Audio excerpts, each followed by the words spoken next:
And we're up. All right. Last time on A Crown of Cold Iron, Joe and Rachel and I sat here and talked about character ideas. But the session before that, on A Crown of Cold Iron, we left our heroes beneath the Raven Palace, the historic palace of an ancient sorcerer king of Queensborough. And they're in a bit of a pickle. You all have been fighting your way through this dungeon full of poor, unfortunate grave robbers who seem to have been possessed by the very magic arsenal they had tried to raid. Also, Cyrus encountered. Well, we're not entirely sure what she is yet, but her name is Sana, and she was possessed by some kind of raven artifacts, and appears to be a past apprentice or protege or underling of Mort, back when he was serving in some historical fashion. Every time. Every time. With her guidance, you have made your way to one of the last artifacts you believe is accessible currently, the Fey Flame Torch, which Lexi has just successfully smashed not just the torch, but the entire hand holding it off of some horrifying will-o-wisp hive creature. And you all are recuperating from what turned out to be a very difficult battle. As you're recuperating, you have an unexpected guest. A humanoid. Let me make sure I get my adjectives in order. A male human, probably in his, we would call it athletic middle age. He could be a very fit, say, mid to late 40s, or perhaps younger. But that's sort of his vibe. And more importantly, this figure came in glowing head to toe in white fire, and carrying very obviously magical equipment, including a silvery chainmail shirt, some kind of magical belt, and a glowing mace.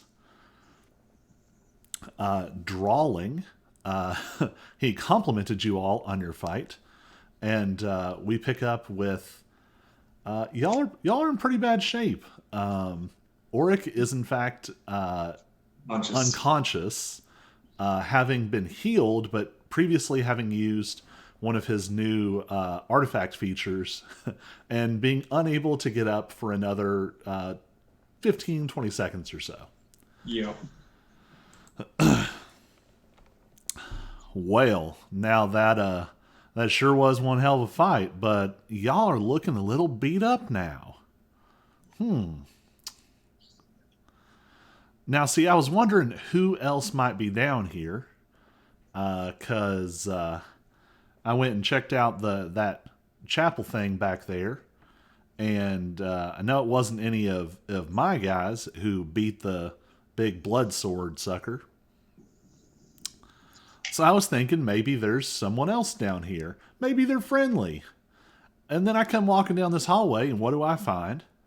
But Frank, with his neck broken, and a big black woman's handprint on his neck.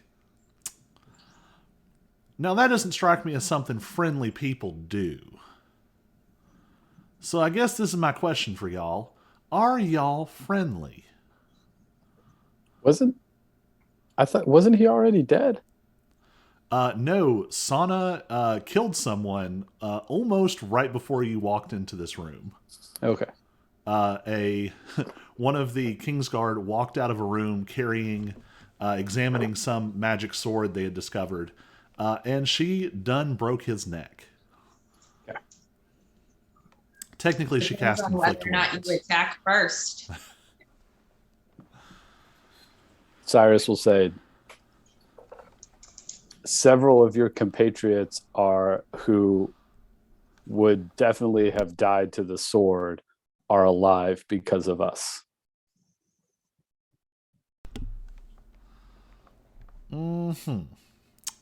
Well, now, see, that's what was making me consider y'all with a bit of a charitable light. But poor Frank here is giving me second thoughts. Everyone go ahead and make a perception check and an insight check. Does that include me? Am I awake yet? No, sorry, you are not awake. Sorry.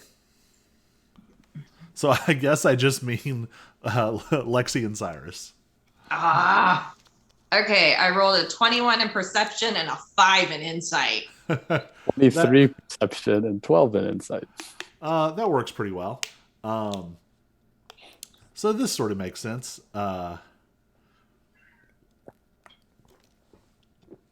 Lexi, you notice.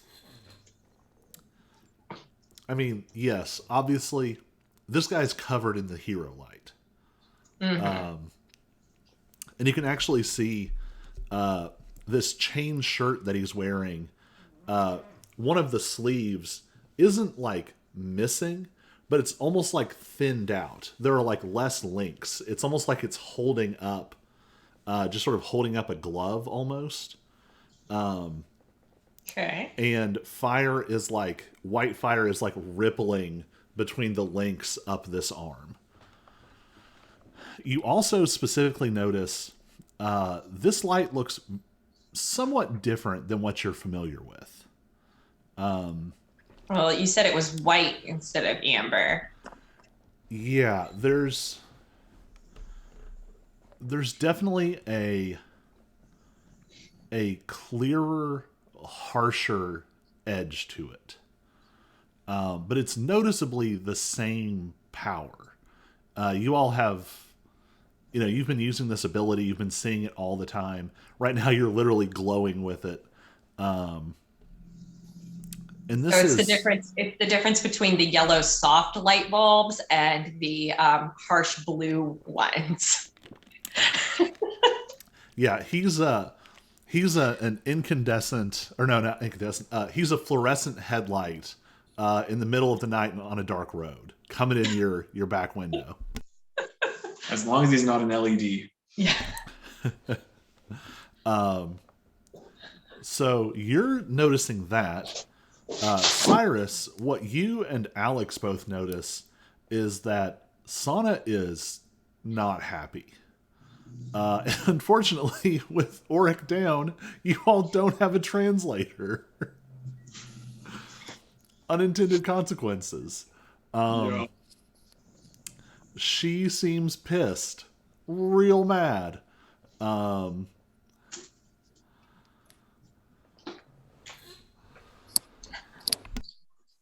Can we make like calming motions toward her? Just wait. Wait. I think Alex is trying to sort of like get an arm out there. And she's like pushing against him or pushing against them. He's doing the hold back. Yeah. Yeah. Except none of them speak the same language. Yeah. So Marcus is, this person's kind of looking y'all over and he says, well, you know what? You might be right.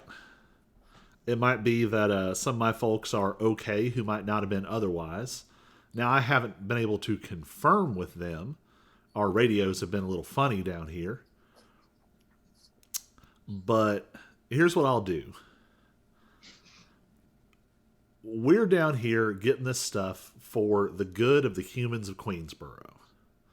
There are all kinds of spooky, awful things going bump in the night out there, and there ain't nobody doing a damn thing about it.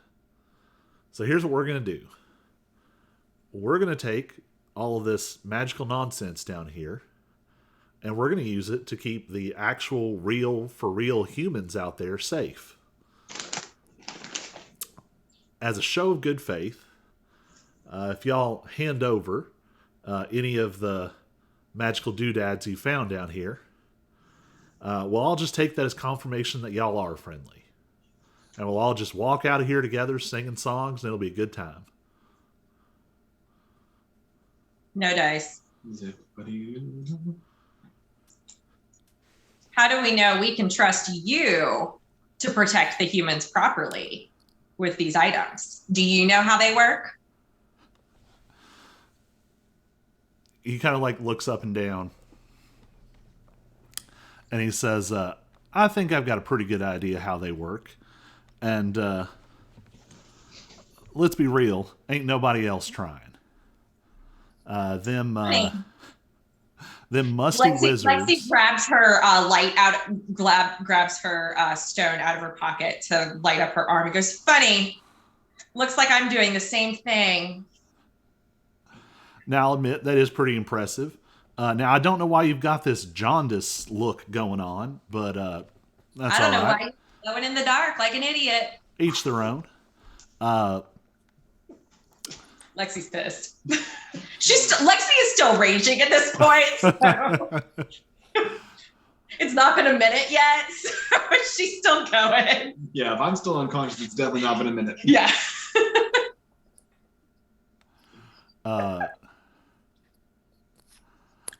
Now, look. I appreciate your interest in the city and trying to keep people safe. We already have been, on numerous occasions, keeping the people of this fine city safe. And so no offense to you and yours, but I trust us in the defense. Our education. Well, now, see, maybe I was coming on a little strong here. We'll call it a show of good faith. And if it turns out that y'all are on the side of the angels, and he turns around to someone behind him and he says, do we know if there's angels yet? Is that a thing? I'm not sure. If y'all are on the side of good, we'll hand them right back to y'all, and we can work hand in hand in keeping the city safe. But I don't like the idea of somebody having a fully loaded fairy bazooka pointing at my back as we walk out of here. Okay, we'll walk first.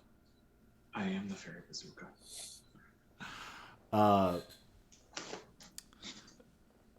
Go ahead and Lexi make an intimidation check, and Cyrus make a persuasion check.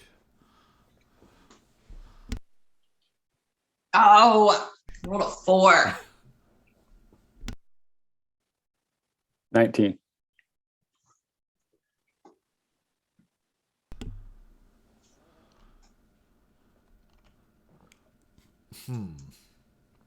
That is one solid pass and one solid fail. Yep.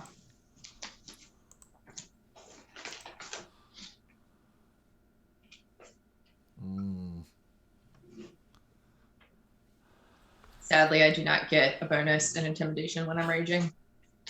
You'd think I would. Yeah. Actually, go ahead and add... I mean, it wouldn't help, but for a lot of times, it might be appropriate to add, like, your strength modifier. Just remind me of that. +3. Yeah, so that would have been a 6 instead of a 4. Yeah, so it doesn't really get you there, but I think the effect is somewhat undermined by the fact that, like, you all look real beat up. Like, I've only lost 20 health points. I don't know what you're talking about. well, I mean, you're down 2 rages. Auric is literally unconscious on the ground. And Alex and Sana in the corner both almost died a lot during that last fight.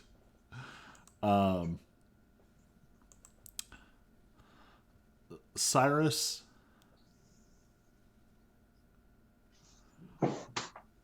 Sana is looking at you and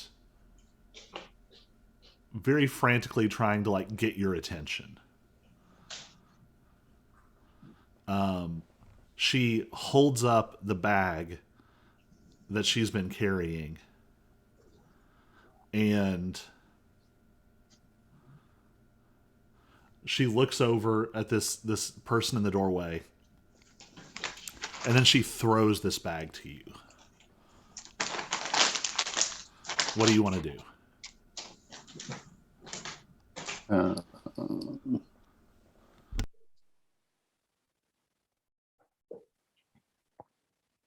catch it. Yeah. Hi, baby. Was that the bag she put the bracers in? It is. Okay. Make. We'll call this. We'll call this an acrobatics check. Or sleight of hand might be better. You're trying to grab this out of the air. Okay. But that's a 15, so it would be a 22 acrobatics or a 25 sleight. All right.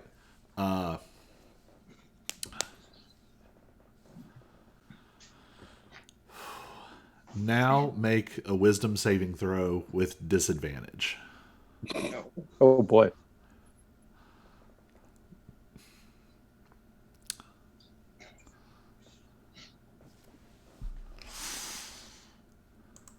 All right. Oh, man. Guess we'll go with the 9. I'm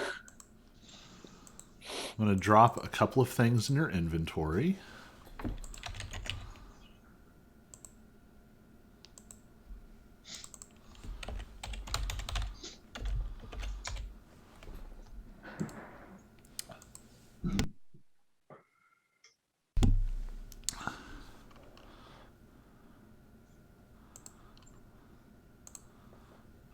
So, a lot of stuff happens at once.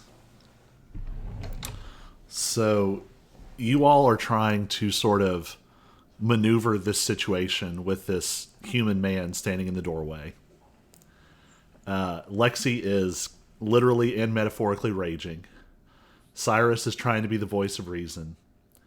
And Sana is furious in a language that none of you understand. She is watching this exchange, not really understanding what's being said. She turns and she throws the bag. And as she throws the bag, Marcus's brow furrows and he goes to pull up the mace. And if Auric was awake, he could tell you that he's about to wake up. But actually, yeah, we'll say Auric is waking up and just in time to catch the last word she says as she throws this bag, which is sorry. Cyrus, when you catch this bag, the bag disintegrates. And for all of you, everything except for the man in the doorway and Lexi goes dark in this room. All of the light sources go out. All right. So there are 2 gleaming human figures and darkness all around. And so you all begin to hear the sounds of flapping wings and the calling of crows and of ravens. And Cyrus, you, as this bag disintegrates and you find yourself holding this cloak and these bracers, you suddenly find yourself connected to something much, much bigger than you. A power and a personality that is overwhelmingly large. And it's familiar. But it's something familiar amplified to such an extreme that it becomes alien and monstrous.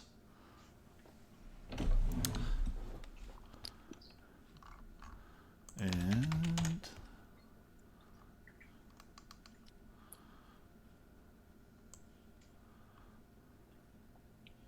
let me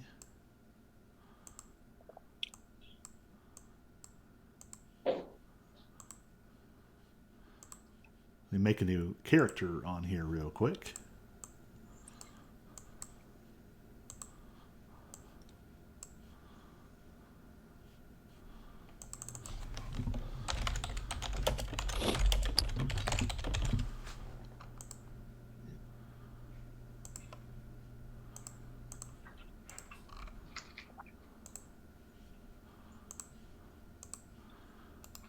one more thing. Oop.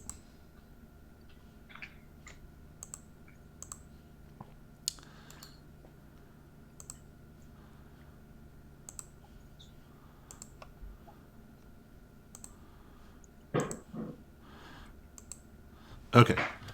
See if you can drop that new token I added to your journal onto the map.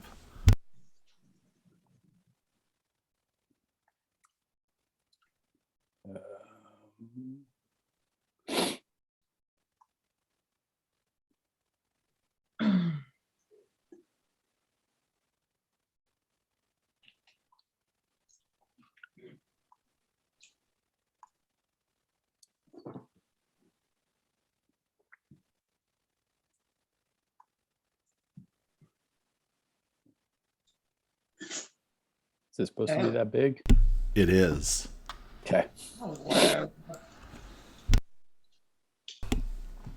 So,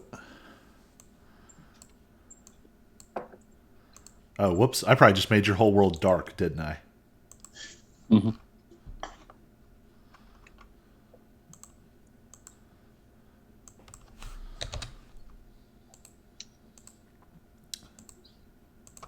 Do you have vision back now? Yes.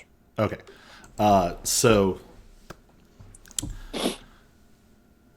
the bracers and this cloak are in your hands, and you feel yourself touch this massive personality. And the room goes dark. You distantly hear this human shouting orders at someone behind him. And what the rest of you all see is Cyrus goes fully gray. All of his skin, not just slowly, but like this fast ripple up from where he's in contact with these items, and it just completely washes over him. And then right behind that, feathers start to burst through, and his fingers fuse and become these huge talons. And Cyrus swells up, and he's about the same size as Sana was in the other room, but the form is different. There's no humanoid face at all.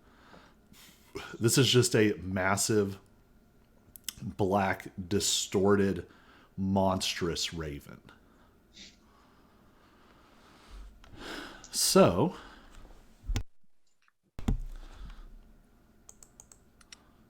let me give you a fun thing or two.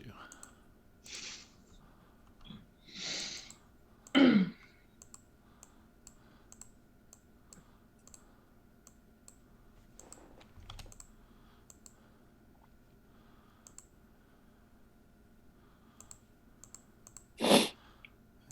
it's an action.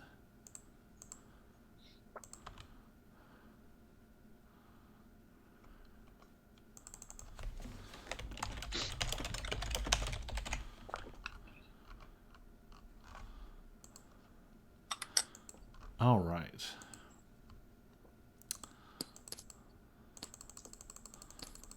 So, Cyrus, you're now at full health.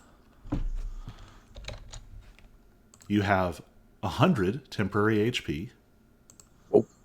Damn. You have a fly speed of 50.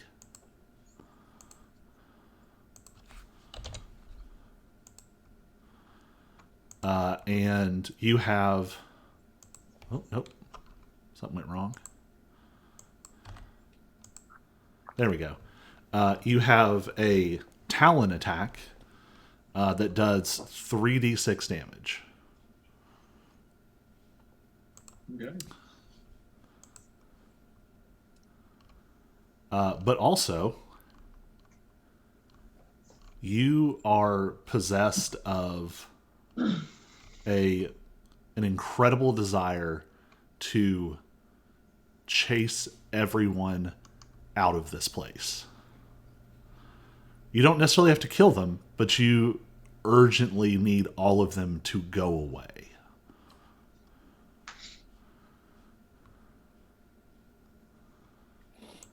Oh, and you can also use the abilities of the 2 new items I dropped in. Okay. What about my previous equipment? You could still use that as well. No, actually, you can only use the talent attacks for now. Okay. Am I still a spell? Do I still have my spells? Yeah, you would. Okay. Seems appropriate considering their sourcing. So, And then one clarification on the bracers. mhm. It says extra necrotic damage on a hit or half as much lightning damage on a miss. Is that Yes. intentional? Yes, Okay. it makes more sense with the item I stole this from. But in this case, it seemed fun, so I left it that way. Okay. And the last thing I'll do is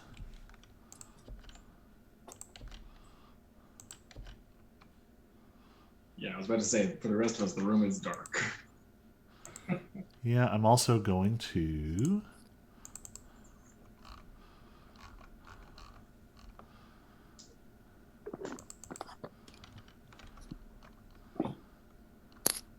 here we go.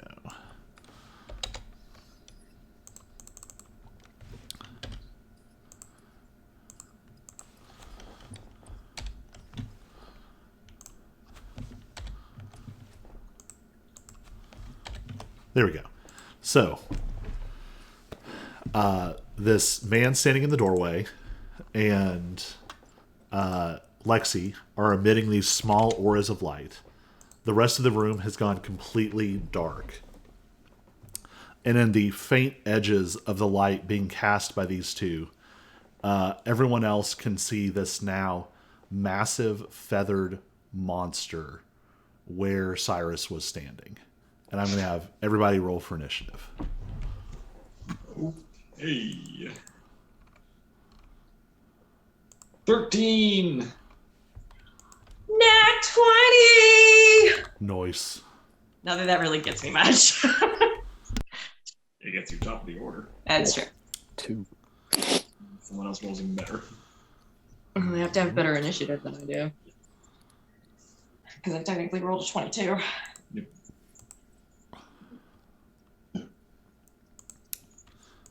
12 and 17.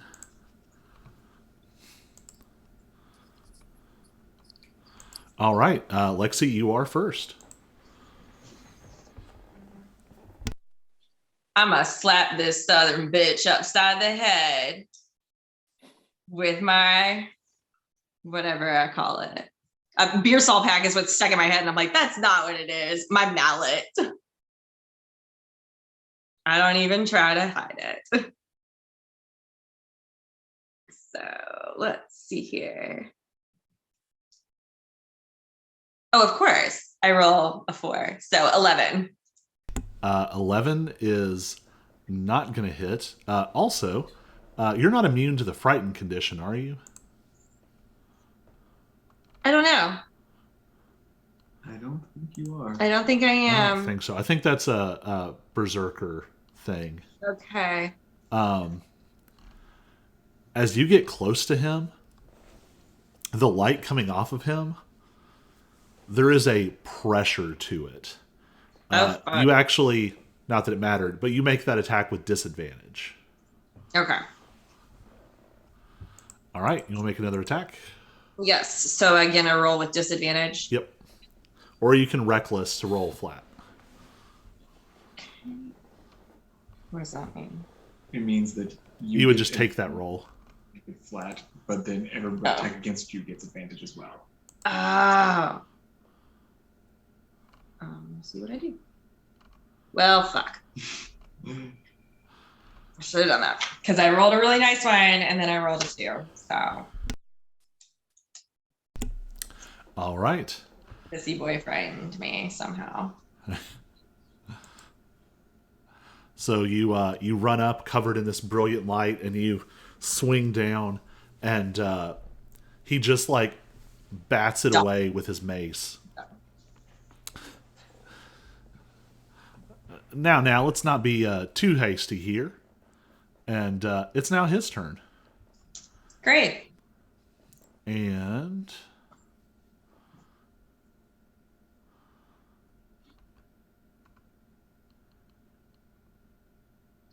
yeah, he's just going to hit you. Okay. He swings the mace down. First roll is a 19. Yeah, that hits. And the second roll is a 25. Fuck me. All right. So what's the damage? So 5 bludgeoning, So 2. 2. 15 necrotic, 7. uh, 8 bludgeoning, 4. 12 necrotic. 6. Yeah. All right. Can I react? Yes. Okay, so I react with Hero Light. And that does 1 point of damage. Jesus. Also, when you blast him with this amber fire from Hero Light, Mm-hmm. he laughs and kind of like flexes, and the white fire pours off of him, and he is going to take a legendary reaction. Oh, for fuck's sake. Make a Constitution saving throw.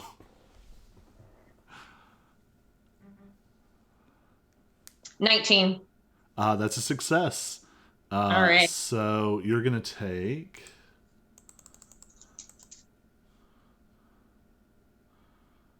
You take 9 radiant damage, cut in half. So 4 or Yep. 5. Always round down. Always run down. Thank you. Okay. All right. So that was his turn. He yells down the hallway. All right, y'all. Looks like this is going to be a fight. And you can see people moving down in the distance up the hallway. And Are there more than 4 of them? no, there's only 4, as far as you Okay. can tell. I could see 4 of them earlier, so that's why. And I made this NPC before they coded the new rolling. So that is only a 12 on the first one.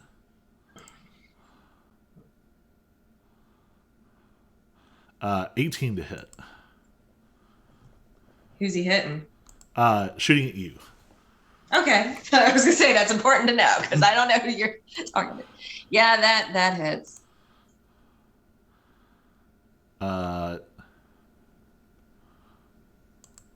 Oh, I definitely rolled that wrong. That's all right.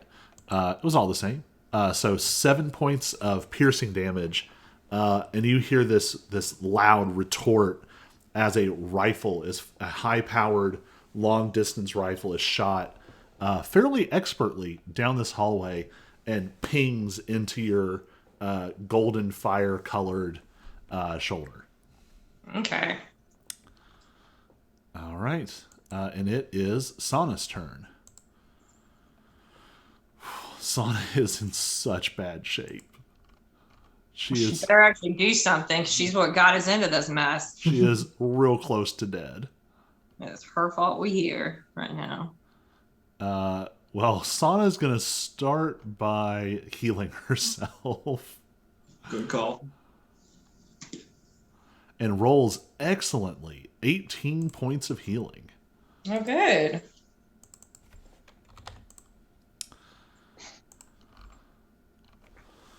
And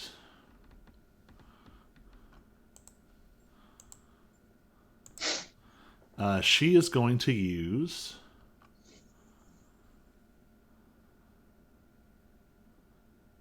oops, nope, she used Cure Wounds, so she can't do that.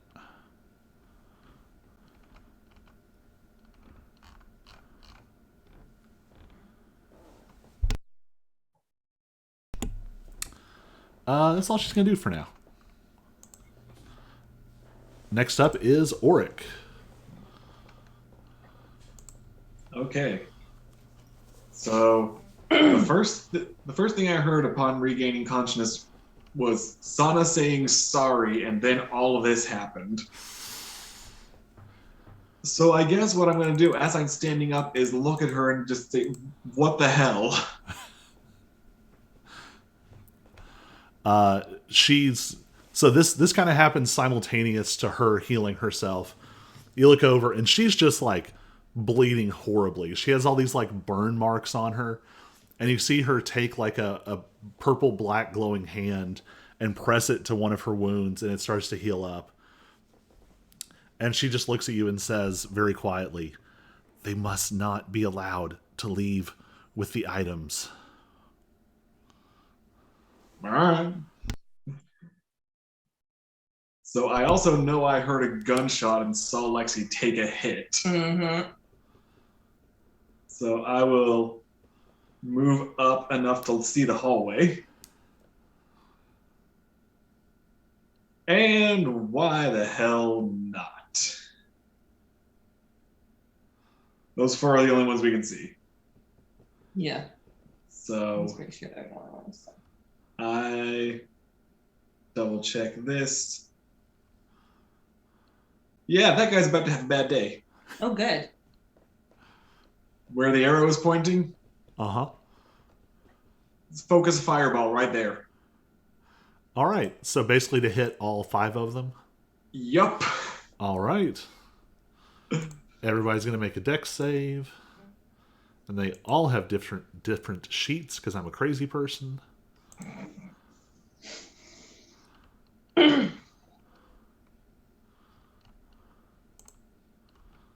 Okay, so he took half. And you know what? I'm going to quicken it as well. She took half. These are going to be some real important saves for some of these folks.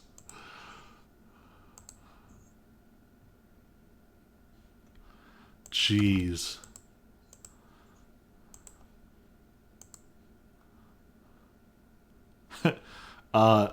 Four of them made the save. The 5th one was instantly incinerated. So 2 of the ones that are still standing look very hurt. And because it was a fire spell, it's an extra 3 damage, so 29 is the total. Oh no, another one is incinerated. It was just enough.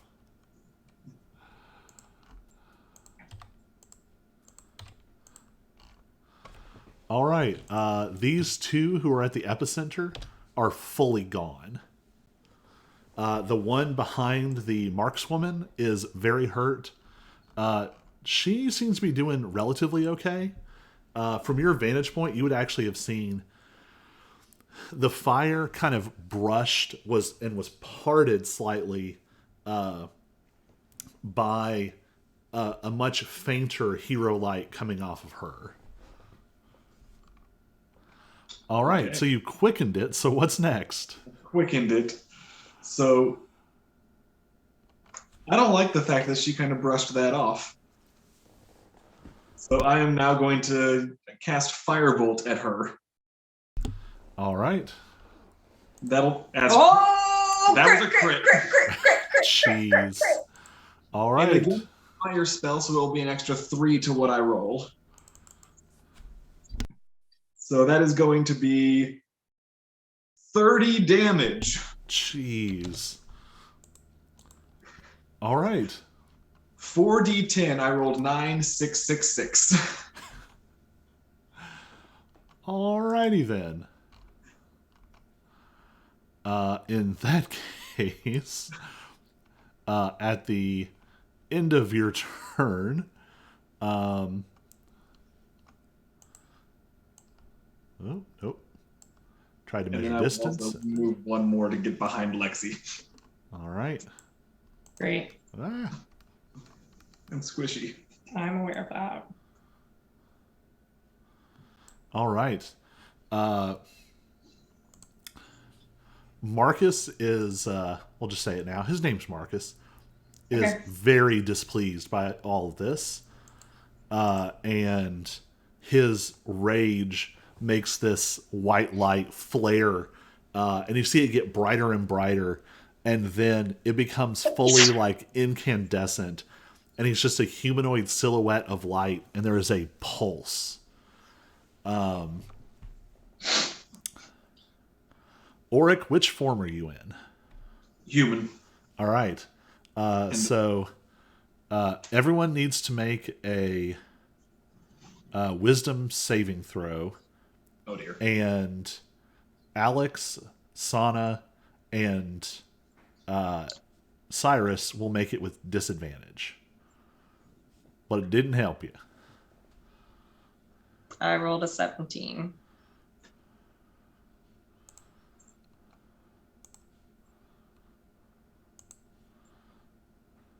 Oops. Sana fails.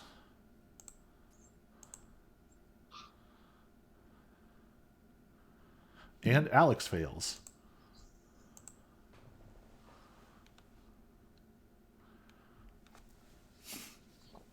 I really need to get a token set that makes more sense. So there are like dazzling white sparks gathered around their eyes now. And let's see what else everybody rolled. Oh, come on. I can see everything except Cyrus's last roll, which is the thing I need to know. What was the second roll? 8. 8. Okay. Cyrus, you are also okay. Everyone except Lexi is blinded until the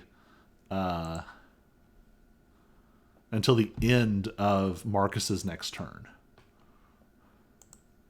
Blinded. Well, good thing I go before Marcus then.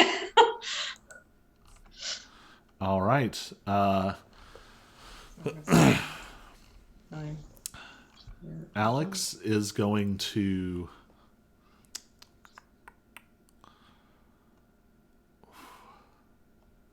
make a morale check.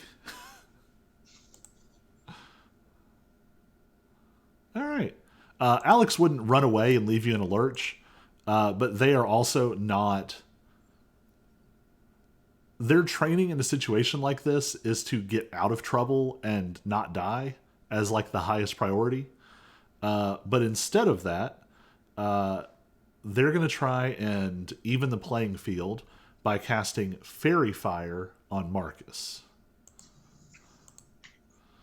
So Marcus is going to make a DC 16 saving throw.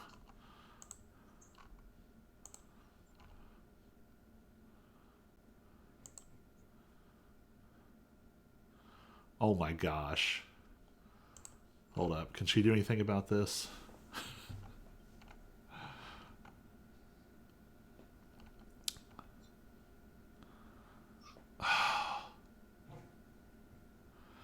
He got a natural 20.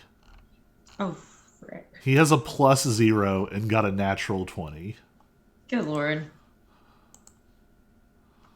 That's annoying. I'm playing both sides of this fight, and even I find that annoying. All right.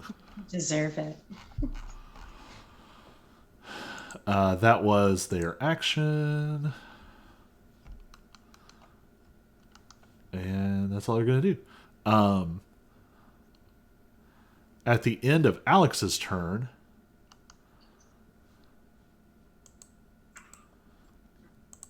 find my list of names.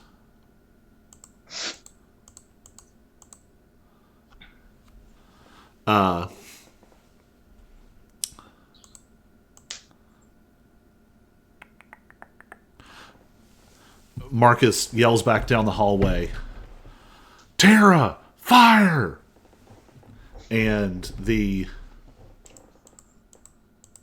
riflewoman takes another shot. This one aimed at Auric, who is now in Fair. line of sight. Speaking of, blinded. Yeah.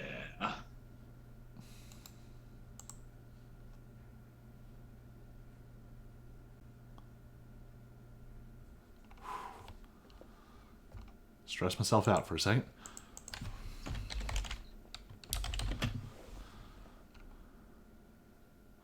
Attack rolls against them have advantage.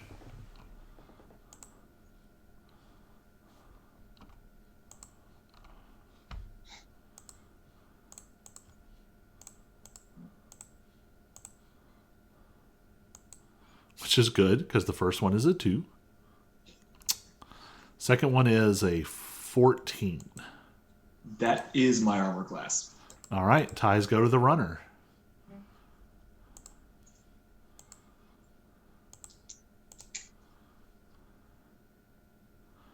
That's 11 points of piercing damage. But then, also, as this bullet hits you, you feel this like, and then the bullet explodes with light, which you don't see, but you feel as like a searing, like an overcranked tanning bed. Just so you're going to take an additional 10 points of radiant damage. Oh boy. So Oric's almost down again. Oric's almost down again. It's okay. Just take myself out of the fight to get advantage on death saves.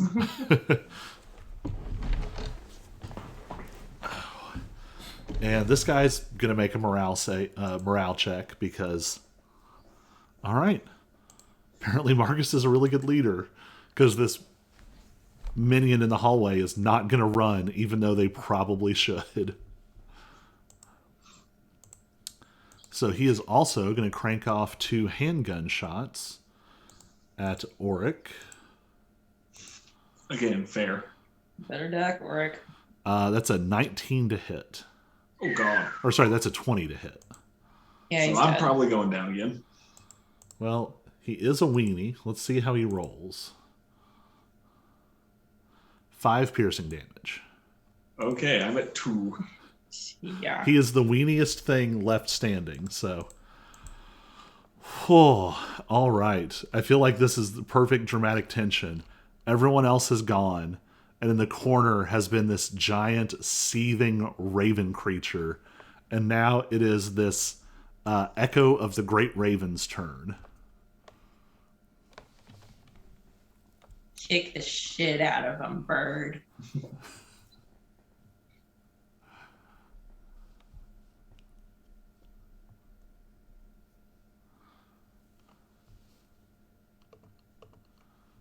So I'm gonna fly to there. Okay, I can't see. All right, but you said I am blinded currently? Yes. Okay. And do I still like have a memory of ally and enemy, or is my Whereas operating Lexi directive, just screwed right now. everybody is supposed to leave? Everybody needs to leave. Make a charisma saving throw. Okay. This won't be super high.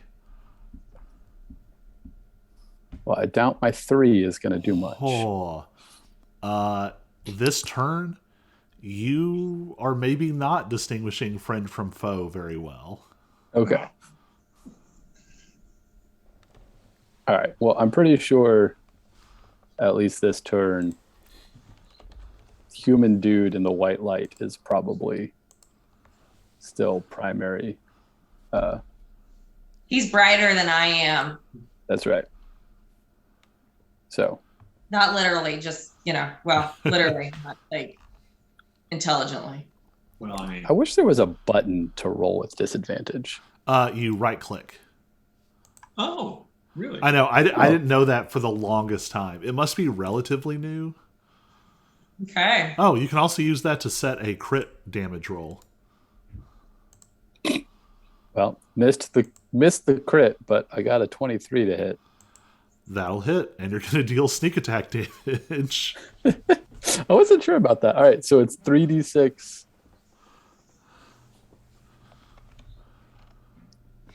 It's 3d6 damage and my sneak attack? Yep. It's because I wasn't sure if the Talon counted as a What, it has to be a finesse weapon. I said it as finesse. Okay.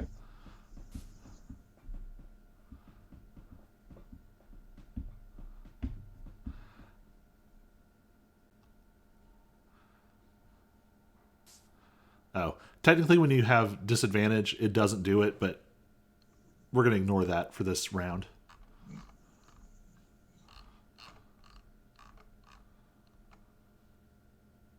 Okay, so that was 14 damage on the Talon. You want me to roll sneak attack or not? I Yeah, hadn't go rolled ahead. it yet. We'll Okay. call this a special circumstance. Sneak That's attack another- on account of giant raven.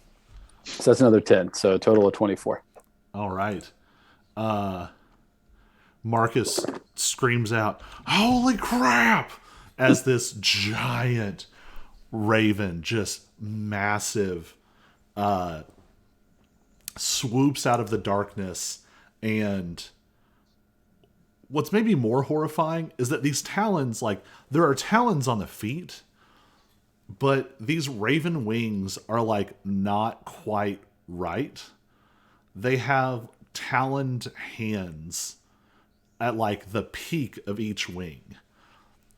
And these two hands come slashing over the top of the wings and just rip through part of this silver chainmail, leaving horrible wounds. All right, anything else?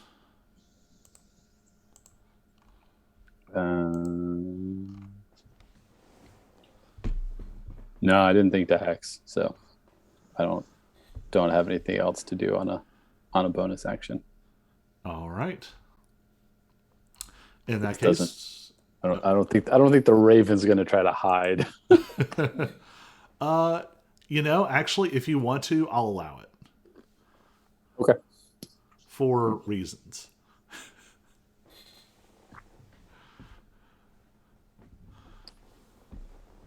All right, well, that's a 29 stealth.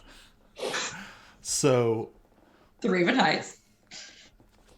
and Marcus doesn't have a reaction. So we'll say you swoop out of the dark, and as you get close, the wings suddenly snap together, and these claws come down and rake, and then flap, flap, and then up into these.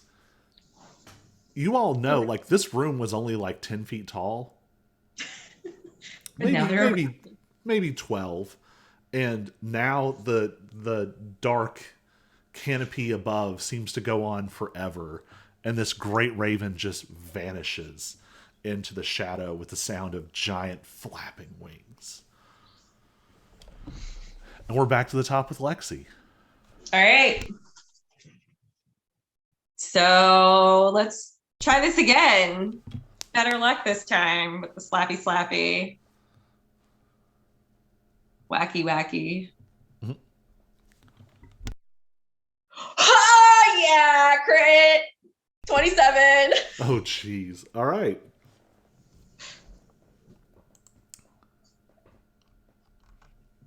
That would be 17 points of damage.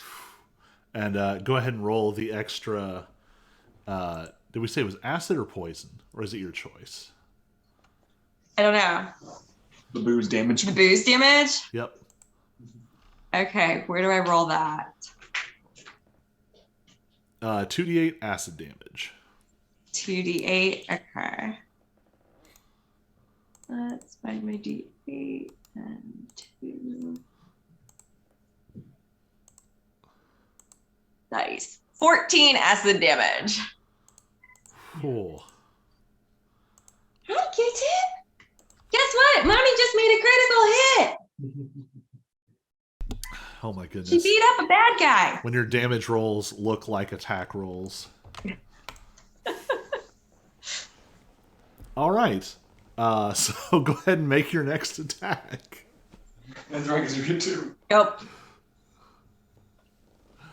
Oh, very close. 19. So only 26 attack. All right. And I don't want to steal away your crit, so we're going to say that you're recklessing this turn. Okay. because otherwise you'd have to roll again with disadvantage. So Oh. we'll just skate past that. All right, that's 13 points of damage. Yikes. Marcus is real hurt. This 1-2 punch of giant raven from nowhere, followed by so the slash. He reels back like his blood, much like Lexi's, is kind of glowing as it drips out of him, and he reels back, which is why he does not look up in time to see the ancient brewer's mallet. Wham! On the back of his head. Wham! Yup. And especially on that first hit, as the mallet collides, the fluorescent, incandescent fire coming off of him is almost like pushed back by the amber fire. He is very hurt. But it is his turn. Yep. Good, that means I won't be blind for much longer. That means I'm gonna get slapped. Oh, goodness. He is very hurt. Yeah.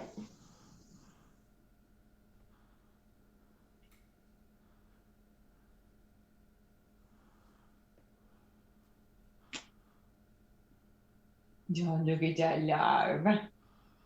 So what in the world is he going to do? He's also going to make a morale check. He's still doing good, contrary to all evidence.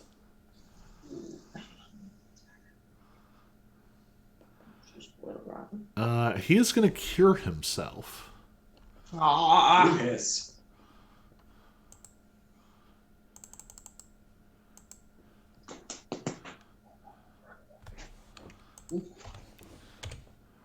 You wanna come sit? He looks slightly better. Not great. The white fire sort of sears shut some of his wounds, and he kind of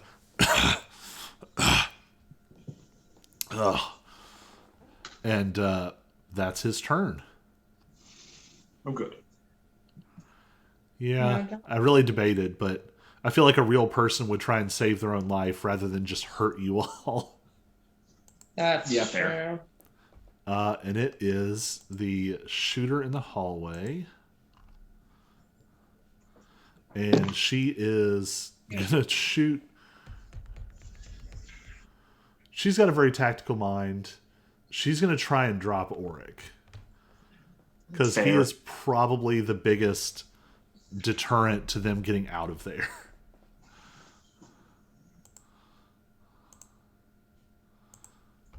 First roll.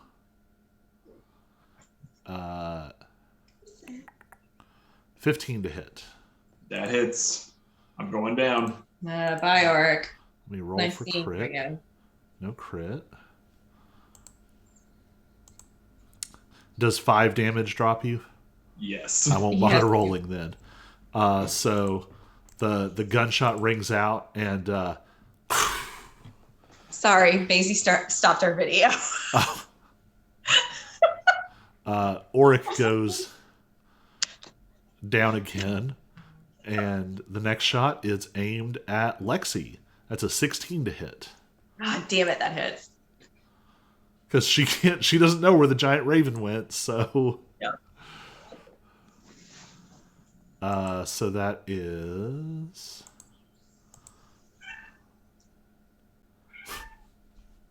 that is 12 points of piercing damage. 6. She Okay. used her special feature and rolled a 1. Man. I guess it hits, so it didn't matter. So at the end of Marcus's turn, everyone is no longer blinded. Yep. But at the end of her turn, he's going to do it again. Seriously? Yep. So, Yeah, you're out. everyone except Auric needs to roll a wisdom saving throw. So that's the bright side. You can't see him, so you are not going to be blinded. Right. And the hero goes before me. Yep. All right, I rolled a 5 this time. And Cyrus, Sana, and Alex will roll with disadvantage again. So it doesn't matter that I'm hiding. It can still. It's can you see him? Okay.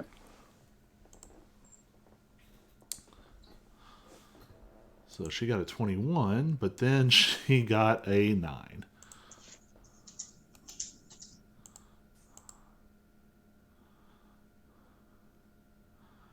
And Alex actually saved. I think I did too then. I got my lower roll was a 16. All right. And did Lexi make it? No. All right, Lexi, you are blinded, and Sana is blinded. Blinded by the light. All right. Weird. They changed a really minor thing that shouldn't confuse me on D&D Beyond, but it totally did. All right. So that was the end of the sharpshooter's turn. She is going to start withdrawing. She would like to go. Coward. Oops, nope, she is. All right, on the ground. Coward. Oh, interesting. I did something weird with her token. All right, it is Sana's turn. She is blinded, which isn't great. Which I assume means that she can't target spells that require her to see a target. That was my assumption too, which was like I was thinking I was going to have to delay.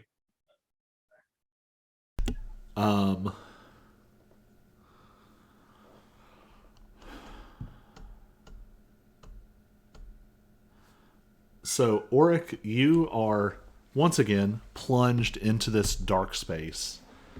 And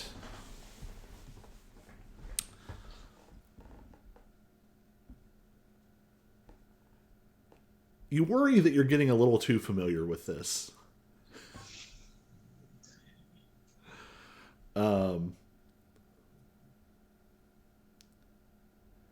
Auric sees the Tuatha and goes, "Hey, love, how you doing?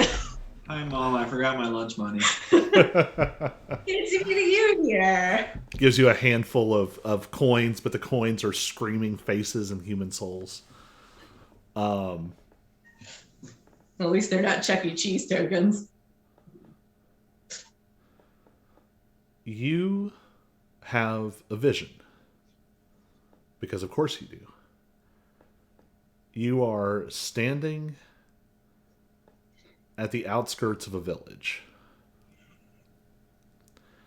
There's a detachment of armed human soldiers behind you. Very like fine armor. They all have like tabards in this like black aesthetic. You see a few more out ahead of you, and you're sitting on the outskirts of a village, and it's beginning to rain. And you know that it's only beginning to rain because the Blackthorn has cast a spell. In fact, there's a circle of like a perfect circle of dark gray clouds just above this village and nowhere else. And rain is starting to come down heavy. And the rain is putting out the smoldering embers that are left of the buildings that were in this village. And there is almost sort of a jump scare moment. This massive, monstrous raven is right next to you.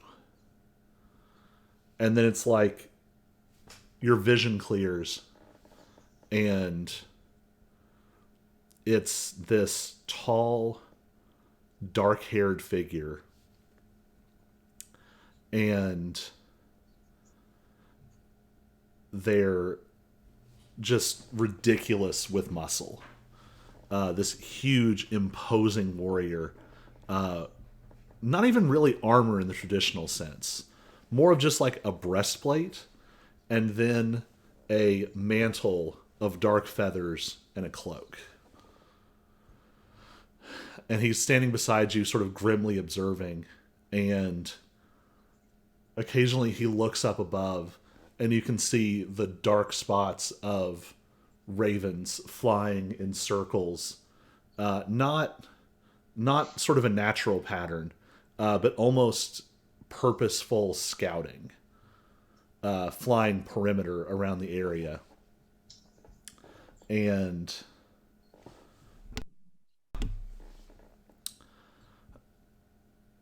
your eyes sort of fixate on the nearest building, and it's been burned down to about a foot of timbers from the ground. Most of the rest of it is just collapsed. But parts of it are just still smoldering just slightly. And as you turn to look, you hear a gentle caw, and a raven has landed on your shoulder. And when you turn and look into it, you wake up. Sana has cast Healing Word on you. And since she's a grave cleric, she's going to heal you for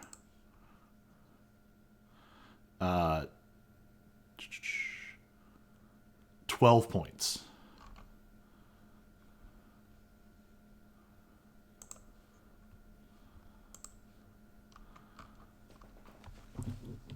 So that was her bonus action. For her action, she is going to try and cast Sacred Flame on Marcus.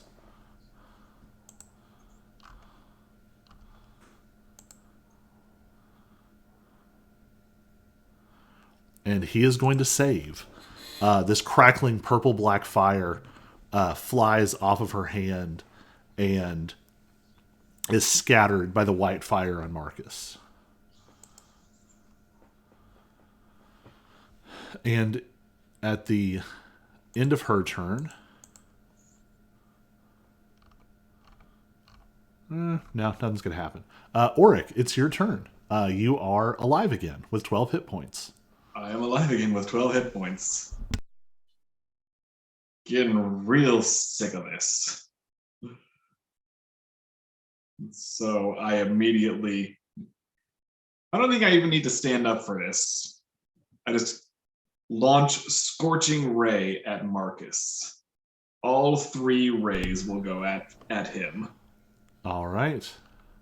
Need to double check how my elemental affinity works. 1 damage roll for the spell. Okay. So that's 3 rays still just add to 1 damage roll. Mm-hmm. Okay. So let's see. First ray is a 15 to hit. 15 does not hit. Second ray is 12. Does not hit. Third ray is another 12. Yeah, your flaming spears lash out and are as Marcus gets more and more damaged, just like you've seen with Lexi, there is more and more fire coming off of him. He almost looks more like a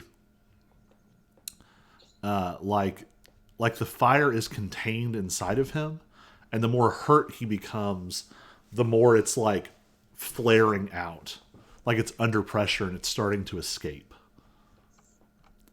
So that was your action. Anything else? I'm trying to decide because almost everything, I don't have many bonus actions. And especially bonus actions that aren't also first level and above spells. Yeah. Well, I think I see the marksman in retreat. So I'm going to stay prone on the ground. All right. It is Alex's turn. Alex doesn't have a lot of options left, having used their only 2 spell slots, having even burned the charge on their Rod of the Pact Keeper.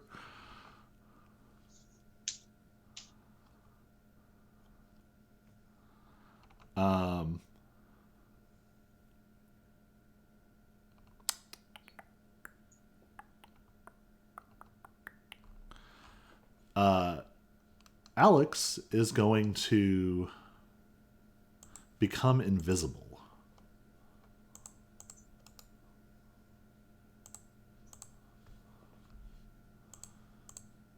That's just something they can do, and they've never done it before. That is their turn. It is the poor mook in the hallway. They are going to take a shot at Lexi and then run.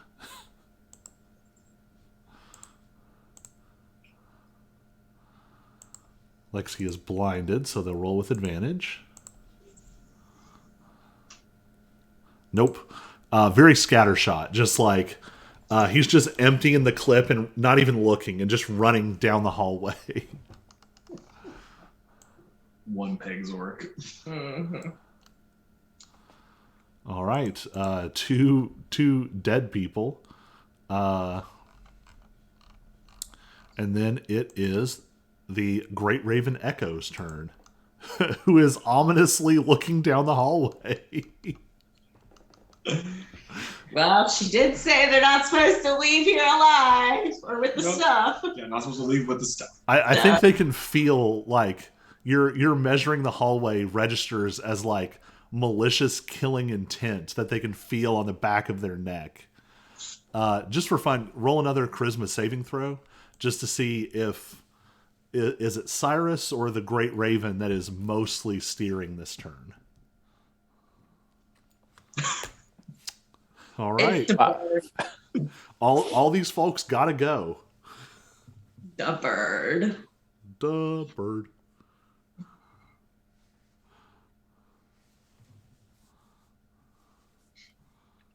All right. So the one down the hall, I think, just got out of range. I was looking at using the Ravening Bracer's ability. You do have 50 feet of movement too if you can recenter yourself. Okay. Okay, so I can move first and then. Yeah. Okay.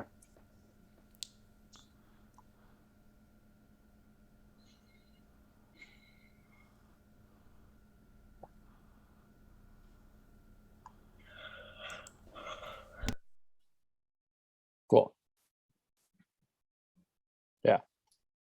So we're gonna fly around into the hallway, and then, because I guess I can still speak the command word to do that even in Raven form. Yes, it's just a giant, like avian shriek. Okay. All right. It sounds like the Tyrannosaurus from Jurassic Park. Nice.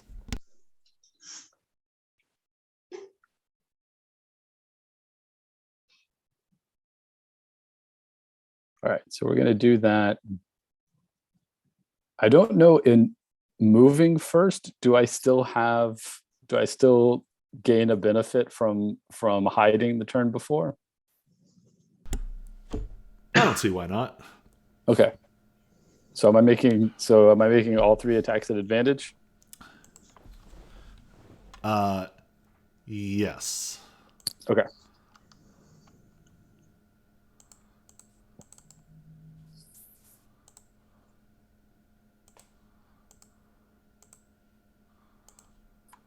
All right. So Marcus got a 20 to hit. That'll hit. Okay. I'm going to do all my hits first and then woman 25 to hit. That'll hit. And Yeah. Mook 23 to hit. All right. All right. So damage on Marcus. And sneak attack again or no? Yes, because Oh, wait, because I had advantage. So yeah, you're no longer blinded.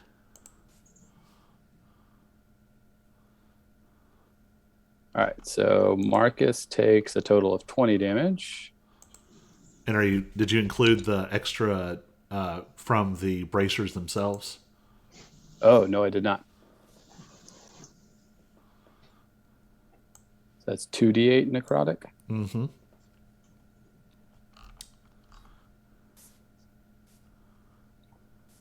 So he takes an extra 4. So 24 total. All right. Then against the woman, she'll take 16 slashing and 9 necrotic. Last lone gunman. You don't even have to roll. Okay. So continuing sort of the horror movie vein. So in this hallway, the lights were actually still on. But then this raven suddenly begins to fly almost silently into the hallway, and all of the lights wink out. And you just hear the sounds of like labored breathing and running footsteps, and just very occasionally flap, flap. And then this Tyrannosaurus caw rings down this hallway, and no one can even see it, but in the darkness, the raven has burst into shadow and mist and feathers. And again, there's these flickering flashes of violence. Light almost comes back for just a moment as talons just tear apart the mook. And there's another flash, and the sharpshooter thinks she's far enough away, and then suddenly the raven is in front of her and just and Marcus himself is raked down the back with these horrible talons.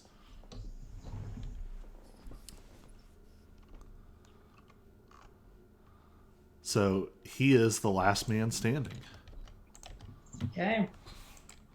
All right. So we will use that then to teleport back inside the room. And because I think it makes sense, we're going to roll to hide again.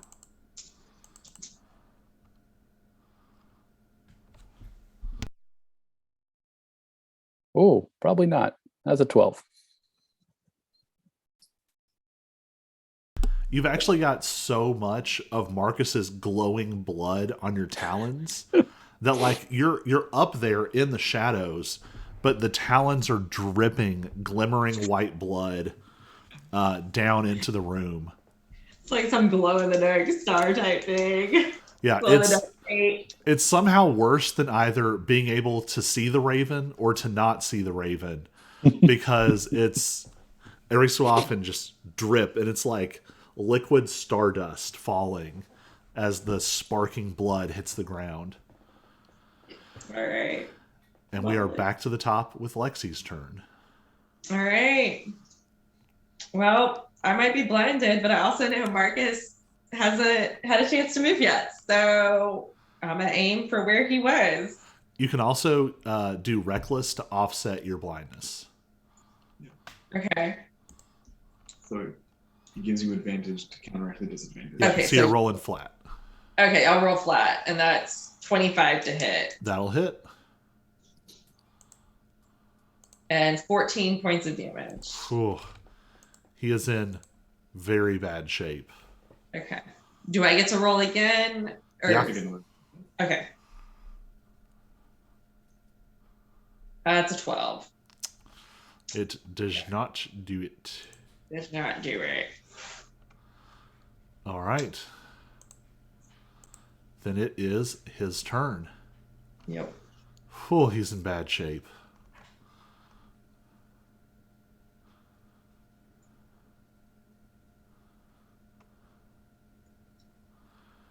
Um,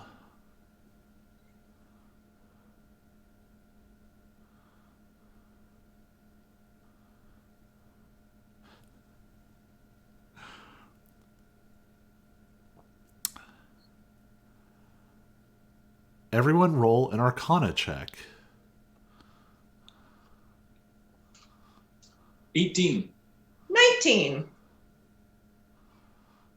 I have a 0+. Yeah, you. Yeah. 8. So Giant bird don't care. yeah, Giant Bird got nothing. So Auric, you would have seen Vela probably use this just all over the place, and Lexi, you might have seen this from her as well. With his last 3rd level spell slot, as he's almost certainly about to die, Marcus casts Sending and whispers something, and that's his turn. Oh, mother effer. He's told somebody of our location. And it is Sana's turn. Sana is no longer blinded. No, that's right. I'm not either. Yay. So Sana reaches out and clenches a fist. And at first it almost looks like nothing has happened. And then a surprisingly small spectral black raven lands on Marcus's shoulder. And she has cast Path to the Grave. So the next time he is hit with an attack, he has vulnerability to that attack's damage. I was gonna say, it's your turn, isn't it? It is. Yeah. And it is Auric's turn. All right. I am going to try again with the Scorching Ray. So all 3 rays directed at him because he's the only one there. All right. And the first one is a 23 to hit.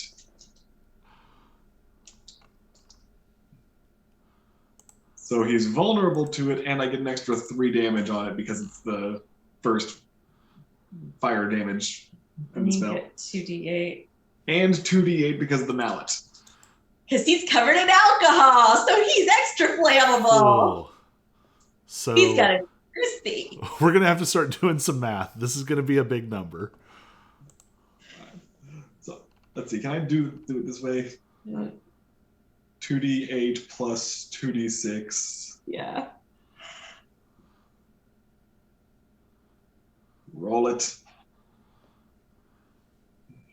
So 21 plus 3 is 24 before the vulnerability. Jeez. So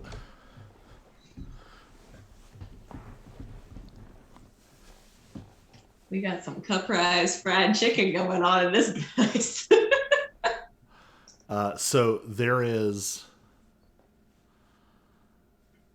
this pummeling combo of blows.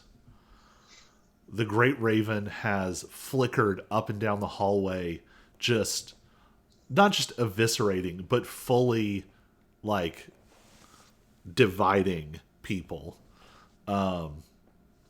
Lands a horrible attack against Marcus.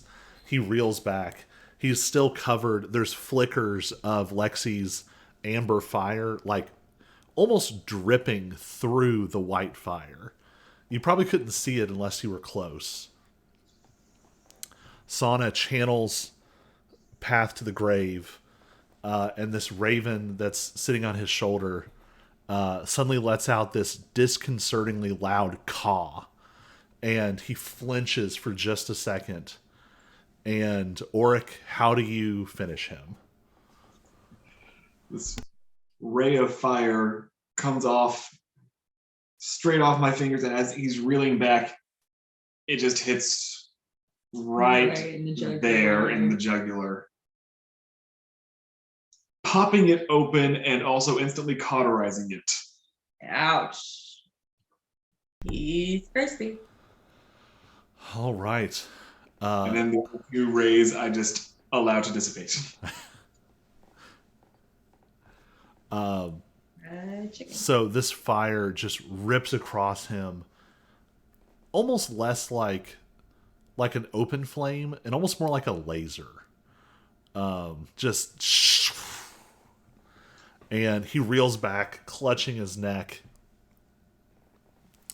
and the fire on him pulses for a second, and he finishes whispering whatever his message was, and he points at Auric, and he's going to unleash his last heroic reaction. So make a Constitution saving throw. Uh-oh. How's a 23? Jeez. Oh, wait. You roll this with disadvantage. No, you don't. Sorry, because you're in human form. I am in human form. His special abilities are racism. So you're still going to take 2d6 radiant damage, which is only 4. Okay, if he'd rolled maxed, it could have knocked me out again. I know, that's why I was going to roll it. So he is just bleeding out this white fire, and he sort of falls down to his knees. And it's almost like the white fire is the only thing holding him up. And this great raven is looming in the shadows up above. Lexi is standing in front of him. Lexi,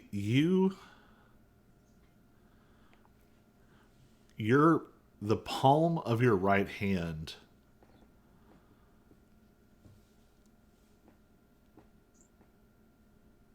burning isn't quite the right word, but you feel almost like a pull,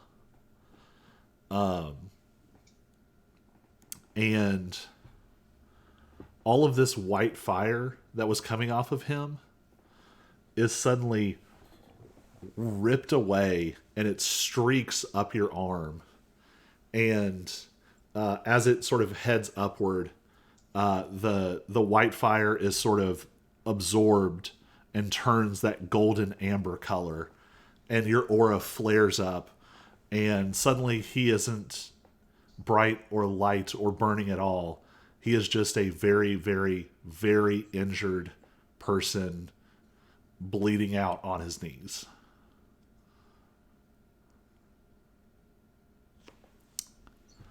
But we're going to stay in initiative order because, hey, there's a giant raven monster in the room. Oh, hell. It's still my turn. It is still Auric's turn. So turn to Serana and go, what the hell, woman? How do we stop this? I think that even though we're still in initiative because there's still this giant raven monster, I need to take a breather, so I go to wipe the sweat from my brow and realize I'm still wearing the friggin' helmet. Take the helmet off to wipe the sweat from my brow. And then I will end my turn. I expected that to go somewhere more dramatic. Nope. I wipe the sweat off my brow, and then I say, your turn. Yeah. Alex is still invisible and is maybe not loving the way that Cyrus is not turning back yet.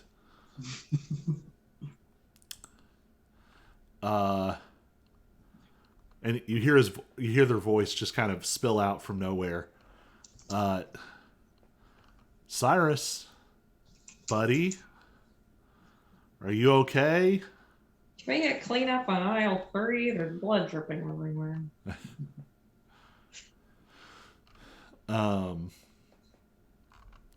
But remains invisible, tellingly. Just smart move on his part. That brings us down to Great Raven. Make a charisma saving throw. Ah, hell. This is where it starts to get interesting. 15. 15. On a 15, you don't fully shake it, but you can feel the grip of this magic loosen a little bit. You're able to sort of focus a little bit, and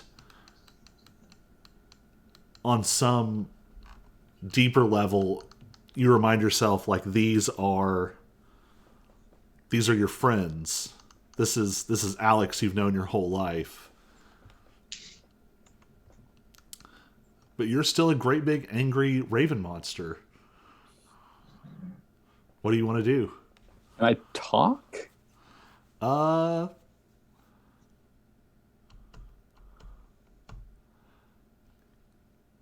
Yes, but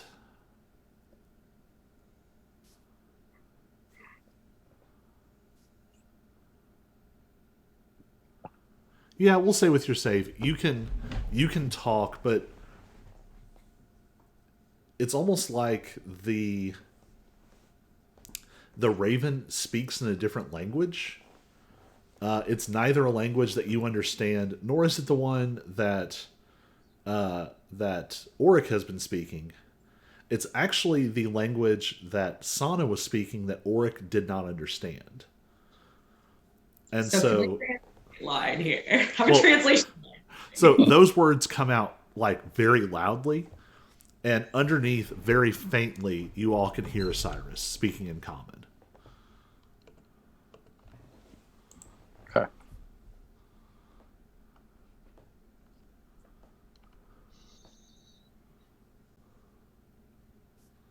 All right. So am I still like,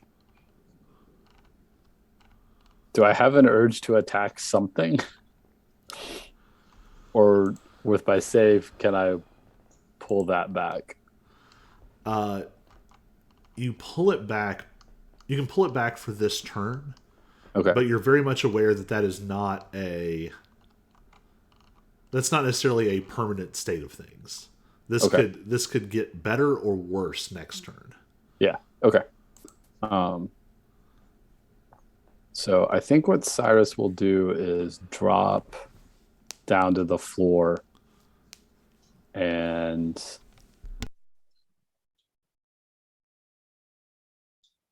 do his best to communicate that everybody needs to leave the room.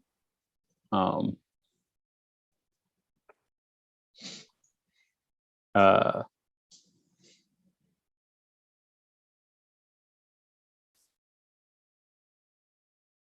and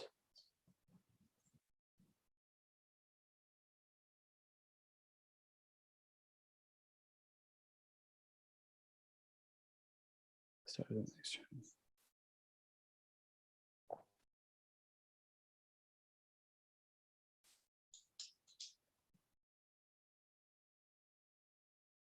It's not actually gonna.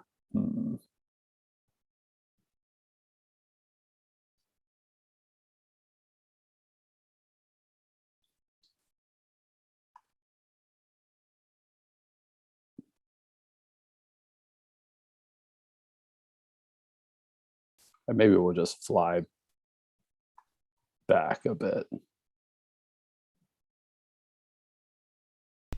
All right.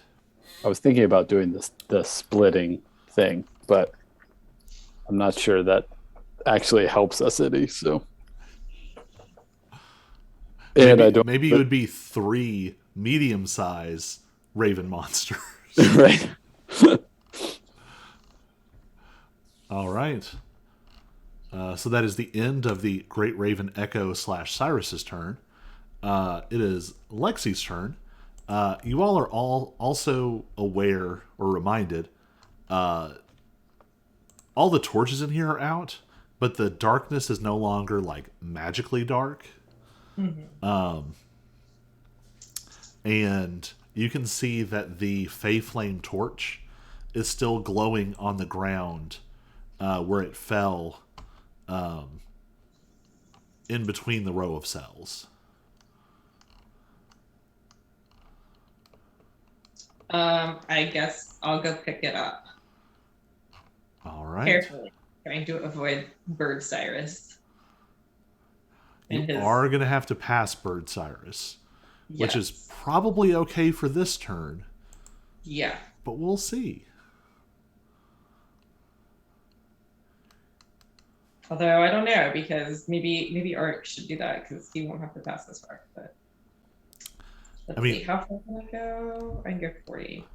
With your distance, I think you could grab it, and if you dashed, you could get back in one turn.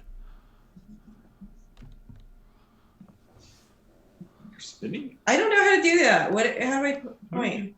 I'm trying to point so I know how 40 feet is. I don't know how this thing works. This.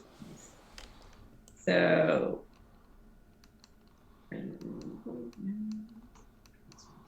That was it. All right, thank you. Work your way around the. It's doing a straight line. 25 feet.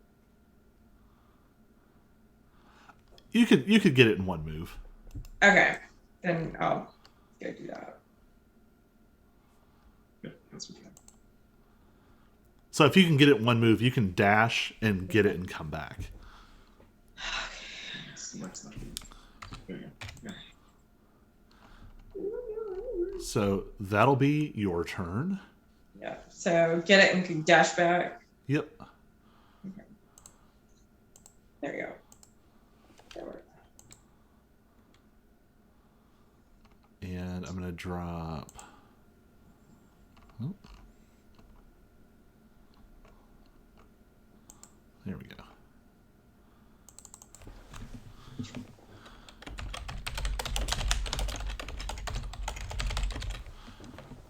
I dropped the Fey Flame Torch unidentified in your inventory. Okay. Oh man, you have far too much gold. Anyway, Oh yeah, I do. so that was your turn. Those are dead people. It is Sana's turn.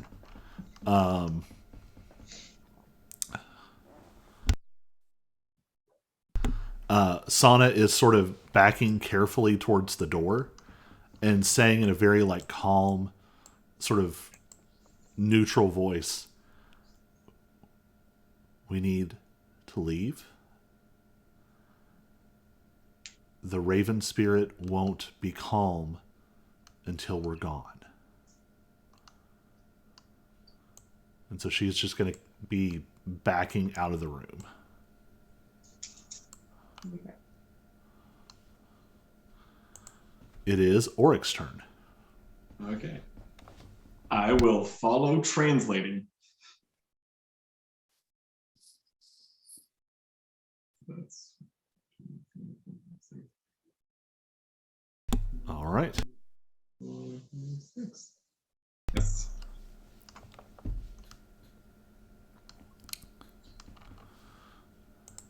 It is Alex's turn. Alex is invisibly following. So the real question is, does Cyrus get enough control over the bird to not attack Lexi before she can get out? A charisma save will tell. Yep. The So- moment I can't see Lexi, so I don't know if that's intentional or not, but I don't know where Lexi is. Oh, it's because of the cage. Oh, yeah, I'm on the other side of the cage. I think. No, I don't know why you can't see her. Oh, there's okay. I If was you can see the little cage, I couldn't really spot because I wasn't spotting well in the darkness. Okay. I got so used to regular light. Oh, I guess I can kick your aura back up to bright.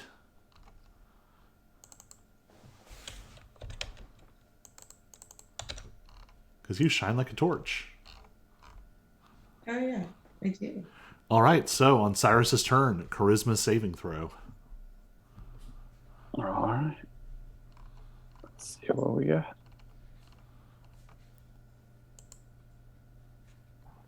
That is a 9. So, for the sake of brevity and cinematography, here's how this unfolds. So, the other three have been making their way down the hallway very carefully. Lexi, you go to start sort of moving out of the room, and that's about the same time that Cyrus loses control of the Great Raven. Okay. The room goes dark again, but now the dark is seething with cawing ravens. And they begin to pour after you like a flood. And they are filling and just totally, it's almost like it's less like they're filling the hallway and more like they're just absorbing all of the visible things around you. And so, like a cartoon meets a horror movie, you all are chased back to the entrance by this screaming wave of calling darkness with Great Raven Cyrus as the herald. It's getting faster and faster, and you all are having to really put on every bit of speed. And as you all start to approach the entrance where you came in, Cyrus, go ahead and make a save with advantage. Still charisma. Yeah. Okay.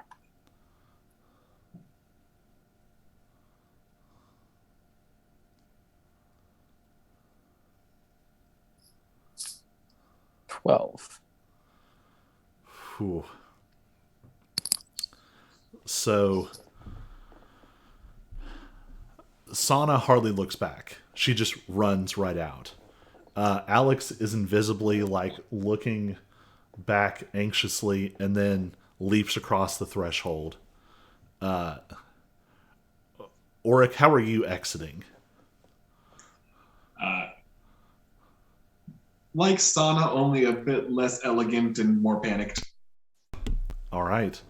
So the Kermit flail. Yes. I'll say, yeah. And Lexi, you are at full dash because this is right behind you. Right behind you. I was gonna say, if you didn't hear me, I just looked at Joe and I went, man, I'm gonna turn into a pillar of salt like Lot's wife. Bible humor. As Lexi steps over the threshold, Cyrus, you feel the weight and the anger of the Great Raven sort of subside a little bit. And all around you now is just this seething cloud. And then this perfect spherical entryway.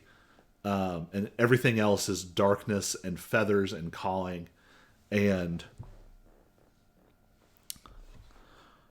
there is a long pause.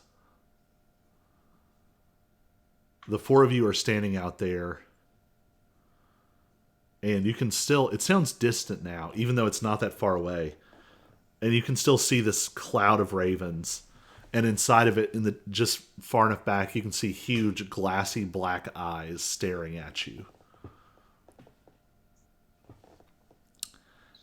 And then the raven turns around. And it starts to disappear into the feathers and the calling and the darkness.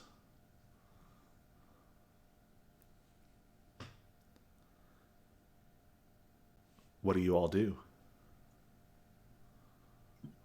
I immediately turn to Sana and say, so how do we turn him back? How do we turn it off? Turn it off, turn it off. For me, it was a sword through the chest.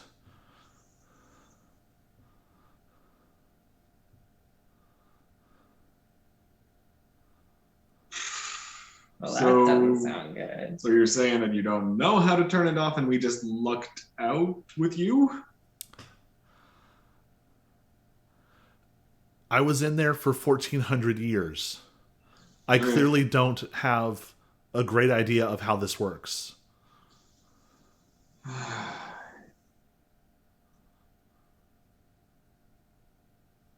I grab my cell phone and look at what the signal's like down here. Uh, you are outside the magical interference. You get like a quarter bar. Might be enough for a text message. Who you texted? The best mage I know. That's true. Oh, honey. Random question. Do you know how to change a giant bird back into a person? That is not the way to ask that question. Although that is exactly how Arik would ask it. The response comes back blisteringly fast. You don't even know like what day it is or what time it is. Like, time's been weird down here, but it comes back super fast. No preface, just she's asking like, well, what kind of spell is it? Because the kind of spell will determine the kind of counter effect that you need to end the spell. Is there an element of compulsion? Is it a transmutation? Is it an illusion? And just but you do pick up on one thing she says. Even a powerful compulsion struggles to make people act against their nature. And things that connect to their personality, things that connect to them as a person, might be able to break through. All right, Alex. Come here. Alex sort of sheepishly steps out of the shadow. It's almost like the shadow parts like a curtain and Alex walks through.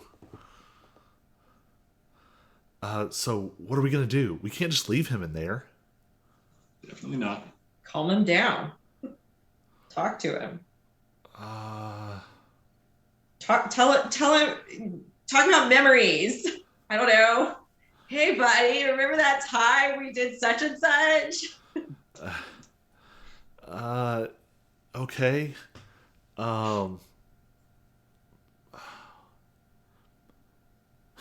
Do you remember that time that we were maybe 7 and I talked you into helping me pull that prank on those kids down the street, and you were the distraction, and I tied and glued all their shoelaces together. And so they tripped and they fell, but it was way worse than we thought it was. And one of the kids' moms came out and yelled, and Mort showed up and bailed us out. And Cyrus, in a brain that is sort of swimming in, you really feel like a person adrift in an ocean. And the ocean is power and personality and memory. You remember thousands of years. You remember tens of thousands of years. You remember watching humans rise up from nomadic hunter-gatherers and build villages for the first time. You remember plains creatures sacrificed on altars of stacked dark stones out in the woods. You remember seeing the alien creatures of dream and glamour set foot into your world for the first time. And the memories start to get faster and faster. And you see scenes of conflict. You feel a sense of your power waning. And you see something strange. It's a memory. And your form isn't... It's not quite this raven, and it's not quite a humanoid either. It's some strange, flickering amalgamation of the two. And it's a conversation around a campfire. And it's a conversation among ancient, blood-soaked, divine beings. And it's hard to put the words into... It's hard to translate the words from the raven's memories to something Cyrus the humanoid can understand. But you remember a plan and a gift. And the gift was a weapon pointed at the heart of your enemies. And then, like something heavy in fast-moving water, the weight of the memories pushes this one along until it moves out of your reach. And memory after memory. And then you start to hear a voice that seems thin compared to this screaming river of memory. And you realize that it's Alex's voice. And that realization pulls you a little bit away from the Great Raven. Lexi and Auric, what do you do?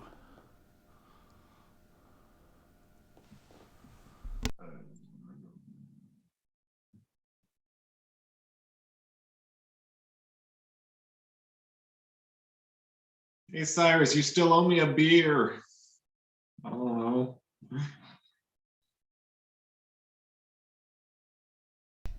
Cyrus, let me look at my notes first. Try to remember stuff. There's terrible memory here.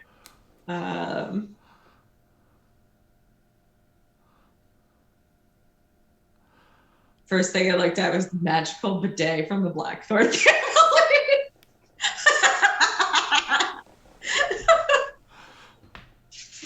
It's a great moment to remember. Remember that time we got the magical bidet? So, Auric, while Lexi is racking her brain, you yell this out about the drink, but something about this is bothering you. And it's bothering you in a way that doesn't feel like you. Auric is very, I think, easygoing is a fair way to put it. Yes. Very much about sort of a naive charm and getting along with folks, and you feel a frustration that this being is not doing what you want it to do. and you feel it welling up from the cracked door in the rooms of your memory, the shadows behind that cracked door. There is a hard and cold authority in that space.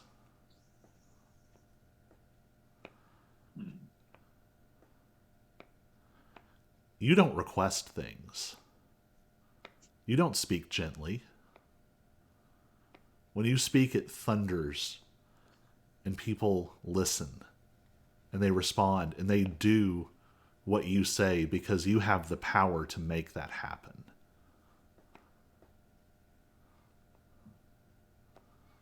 I think as all of this is hitting me, my voice doesn't change, but my tone of voice changes. And just without even intending to, out of my mouth come the words, I did not give you permission to stay in that shape. You start to sound like your mother, essentially. In Oryx's humanoid form, his gold hair flickers and goes black. And the voice that comes out is Oryx, but the tone is so different, it sounds like a different person. And you all hear it in common, but layered behind it is this booming voice in this ancient language, and it rings through these halls.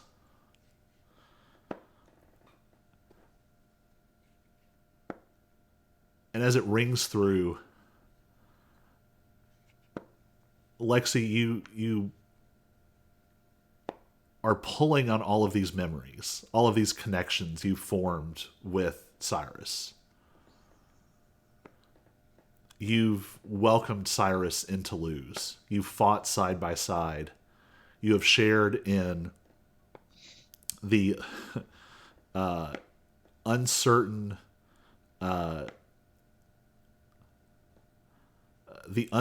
planning meeting before a battle, and the exultant celebration afterwards. You feel this tether of golden fire that connects to something in Cyrus.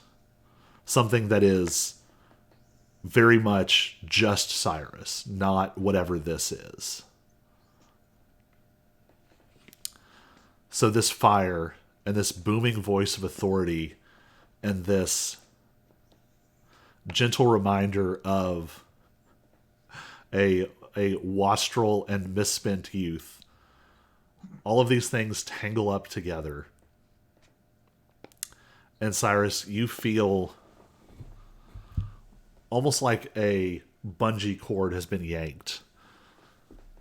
The great raven continues one way, and all of that power and memory and personality, and suddenly you're pulled the other way, and you all see Cyrus thrown backwards out of the Raven Palace, and the door slams shut.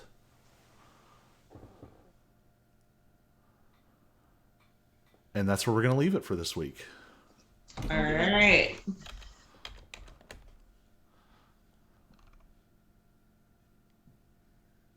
Respect my authority.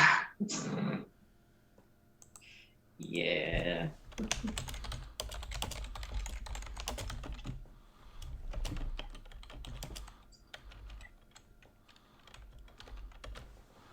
All right. We will pick back up here next week. Okay. Okay. I'm going to cut off the stream now. As we are. Good night, Watts.